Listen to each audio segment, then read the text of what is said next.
लकड़ी का काम किया। 30 साल तक उनको कोई नहीं जानता था। रंदा चलाया, तो काम किया, मतलब एक तरह से नौकर की तरह काम किया। रंदा भी चलाते थे, लकड़ी भी काटते थे, सब काम करते थे क्योंकि उनके पिताजी लकड़ी काम करते थे। और जब 30 साल के हो गए फिर उन्होंने बत्तीसवां लिया। बत्तीसवां लेने के बाद में फिर उन्होंने घर छोड़ दिया। फिर उन्होंने कहा कि ये मेरे माता पिता भी थे, अब हम पढ़ू के खुद। 30 साल के बाद 3.5 साल उन्होंने सेवा किया और 33.5 साल पे उन्होंने क्रूस पे चढ़ाया। इसलिए जब वो मरने के क्रूस पे चढ़े थे तो उन्होंने अपनी माता से कहा कि हे नारी, ये तेरा पुत्र है, तू इसकी माता है। अपने चेले से कहा कि आज के बाद तुम्हारी माता ये। अपनी माता से कहा आज के बाद ये तुम्हारा लड़का, इनके साथ में रहोगे। ये तीसरी वाड़ी है। उसके बाद हम लोग चौथी वाड़ी में चलेंगे, जैसे मैंने बताया मत्ती 27 का 46। ये चौथी वाड़ी है। तीसरे पैर के निकट यीशु ने बड़े शब्द से पुकार कर कहा, हे एली एली लमा सबक्तनी। चौथे वचन में लिखा हुआ है, परमेश्वर ने कहा, हे मेरे परमेश्वर, हे मेरे परमेश्वर, तूने मुझे क्यों छोड़ दिया। यीशु मसीह ने कहा जब क्रूस पे चढ़ा के, हे मेरे परमेश्वर, हे मेरे परमेश्वर, तूने मुझे क्यों छोड़ दिया।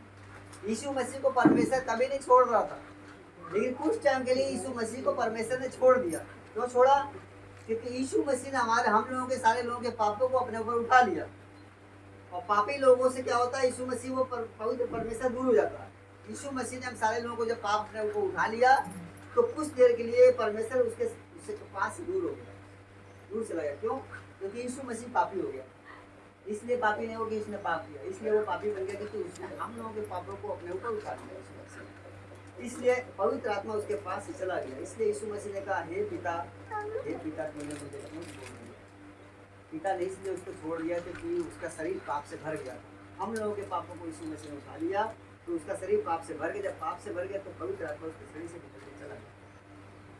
तब यीशु मसीह ने कहा चौथे में, हे मेरे परमेश्वर, हे मेरे परमेश्वर, तूने मुझे क्यों छोड़ दिया। जब हम कुछ गलत करते हैं, हमारा शरीर पाप से भर जाता है तो हमको परमेश्वर छोड़ के चला जाता है। और जब माफ़ी मांगते हैं तो फिर बाद में परमेश्वर आ जाता है। इसलिए ऐसा ना करें कि हम जानबूझ के बार बार पाप करें, बार बार पवित्र आत्मा चला जाए, फिर माफ़ी मांग लेंगे। तो प्रभु कहता कि ऐसा मत करो कि हम तुम्हारे पास से चले जाएं, ऐसा करो कि हम तुम्हारे पास हमेशा बने, हमेशा बने। ये चौथी बाड़ी है।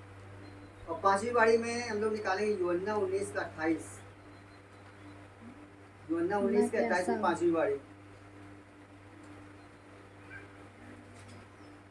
इसके बाद यीशु ने यह जानकर कि अब सब कुछ पूरा हो चुका है, इसलिए वह पवित्र शास्त्र में जाकर कहा, वह पूरा हो गया और मैं प्यासा हूँ। सबको जय मसीह की। पांचवी बाड़ी में परमेश्वर ने कहा, मैं प्यासा हूँ। इसमें साफ साफ लिखा हुआ, मैं प्यासा हूँ। परमेश्वर ने कहा मैं प्यासा हूँ उन लोगों के लिए, पानी की तरह उन लोगों में पीना चाहता हूँ जो लोग अच्छे, जो दिल के साफ, वो मेरे पास आए।